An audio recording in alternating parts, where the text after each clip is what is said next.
नमन अभी परीक्षाओं की नींद पूरी कर ही रहा था कि आरती ने चिल्ला चिल्ला कर उसकी नींद उड़ा दी। खुशखबरी खुशखबरी, ये देखो मेरा अपॉइंटमेंट लेटर, जल्दी जाओ मिठाई लेकर आओ। बस 1 हफ्ते का समय था। आरती को शहर से 80 किलोमीटर की दूरी पर स्थित कौटिल्य महाविद्यालय ज्वाइन करना था। पूरे घर में अब इसी विषय पर चर्चा होती रहती। ज्वाइन कराने कौन साथ में जाएगा, वहाँ रहने की व्यवस्था करनी होगी, यहाँ से सीधे जाना संभव नहीं, बस बदल बदल कर जाने में समय बहुत लगेगा। आरती ने स्कूटी चलाना सीखा तो था, लेकिन ठीक से अभ्यास कभी कर नहीं पाई और जिस रास्ते से उसे जाना था उसमें अकेले जाना ठीक नहीं होगा। वहाँ रहने की व्यवस्था करनी ही होगी। वहाँ वह अकेले कैसे रह पाएगी? कम से कम शुरू में तो कोई साथ रहे, वहाँ के वातावरण को समझा तो जाए। आरती के साथ में जाने के लिए सब तैयार थे।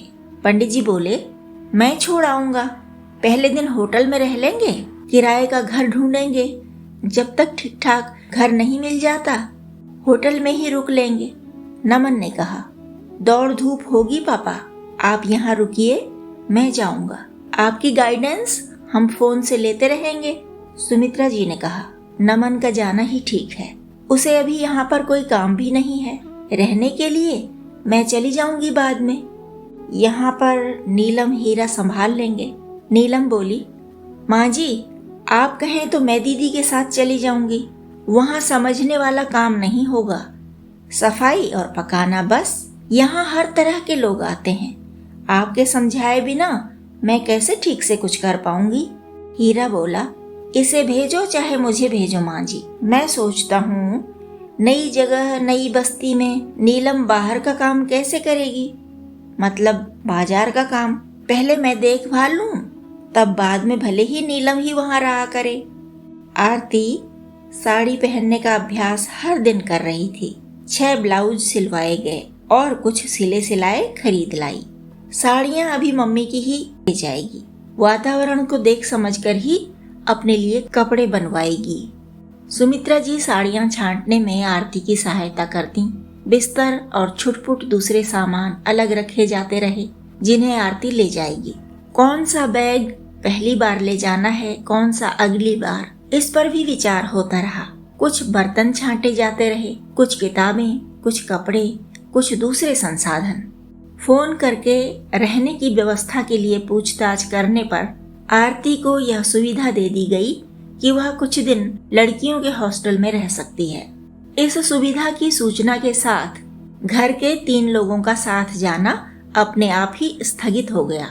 लड़कियों के हॉस्टल में कोई पुरुष तो साथ रहेगा नहीं, माँ जी या नीलम ही जा सकती हैं। आखिर आरती ने कहा, माँ तुम रहने दो, अभी नीलम को ले जाऊंगी, क्या पता कैसा वातावरण है, हॉस्टल की लड़कियों को समझ लूं पहले, फिर तुम्हें बुलाऊंगी। कोई थोड़ी सी भी बात हुई ना, किसी ने मस्ती में ही तुम्हें कुछ कह डाला तो मैं नहीं सह पाऊंगी।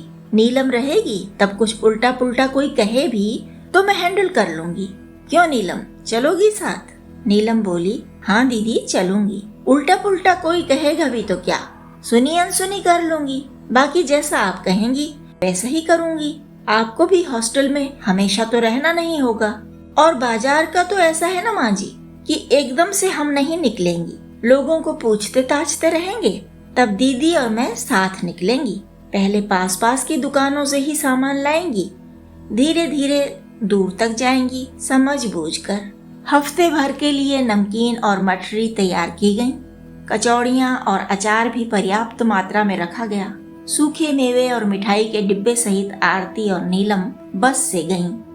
बस के पीछे पीछे नमन बाइक से गया। उसके पीछे राहुल भी आरती का एक बैग लेकर बैठा था। पूरे रास्ते वे सतर्कता से लोगों का अध्ययन कर रहे थे। आते जाते आरती दी को कैसे कैसे लोगों से पाला पड़ सकता है, कैसे कैसे लोग टकरा सकते हैं, किन किन समस्याओं का सामना करना पड़ सकता है, क्या क्या मानसिक तैयारी होनी चाहिए, कौन कौन से भौतिक साधन काम आएंगे। जब आरती और नीलम एक बस से उतरकर दूसरी बस का इंतजार कर रही थीं, तब नमन ने उनसे काफी दूरी पर बाइक रोकी। बहुत दूर से ही वे निगरानी करते रहे।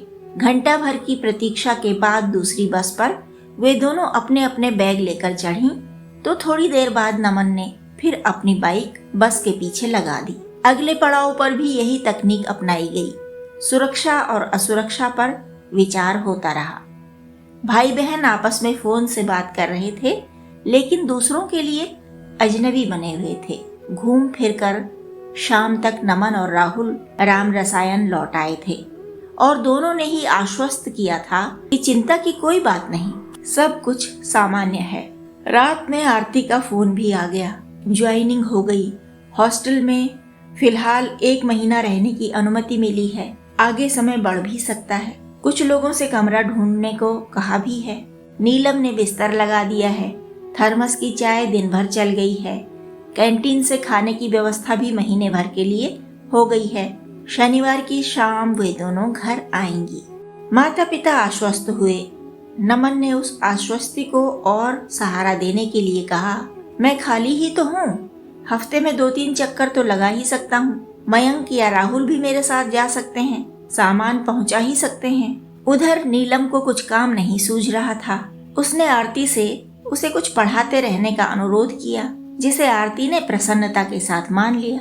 नीलम पहाड़े याद करने लगी। नीलम शब्द ज्ञान बढ़ाने लगी। नीलम वाक्य लिखने लगी। एक दिन बिजली चली गई। नीलम ने मोमबत्ती जलाई और अपना इमला लिखने लगी। आरती बाहर चहलकदमी करने लगी। बहुत सी लड़कियां कमरों से निकलकर बाहर आ गई थीं। बरामदे के फर्श पर बैठकर वे बतियाने लगी थीं। थोड़ी देर उन्हें दूर से देखती रही आरती। सब सामान्य ही लग रहा था। कुछ लड़कियां अपने फोन में व्यस्त थी, कुछ बातों में। आरती टहलते हुए उनके पास गई। कुछ ने अनदेखी की और कुछ लड़कियां खड़ी हो गईं। आरती ने कहा, बैठो बैठो तुम लोग, क्या यहाँ अक्सर बिजली जाती है या आज ही गई है? लड़कियों ने बताया कि यहाँ अक्सर बिजली जाती रहती है, इसीलिए वे पढ़ाई का काम दिन में ही अधिक करती हैं। आरती ने बात करने के उद्देश्य से ही कहा, अंत्याक्षरी नहीं करते तुम लोग ऐसे में? उत्तर मिला, कभी कभी करते हैं जब फोन से ऊब जाते हैं। और फिर नमूना प्रस्तुत करने के लिए उनमें से किसी ने जल्दी से कहा, समय बिताने के लिए करना है कुछ काम, शुरू करो अंत्याक्षरी लेकर हरि का नाम।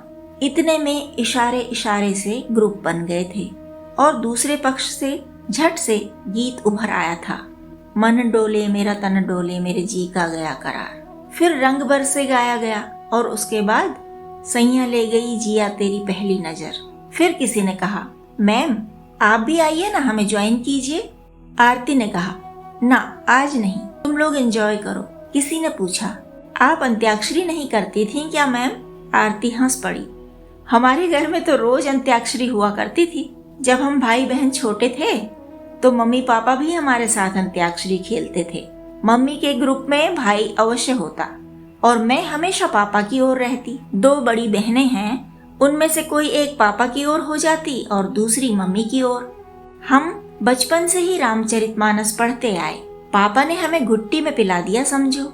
हमारे यहाँ दोहे चौपाई से ही अंत्याक्षरी होती है। किसी ने कहा, वाओ। कोई बोली, अरे सुनने में ही कितना अच्छा लग रहा है। किसी ने पूछा, हम भी ट्राई कर सकते हैं क्या मैम? आरती ने कहा, क्यों नहीं, मैं कुछ चौपाई लिख कर दूंगी तुम्हें कल। उन्हें याद करना जीवन में बहुत काम आएंगी और अंत्याक्षरी में भी धीरे धीरे आगे बढ़ते जाएंगे, ठीक है? लड़कियों के समूह की ऊंची आवाज दूर दूर तक सुनाई दी, ठीक है मैम। कहानी पसंद आई हो तो लाइक करें, सब्सक्राइब करें और दोस्तों के साथ शेयर करें। और हाँ, कमेंट करना और नोटिफिकेशन बेल दबाना ना भूलें।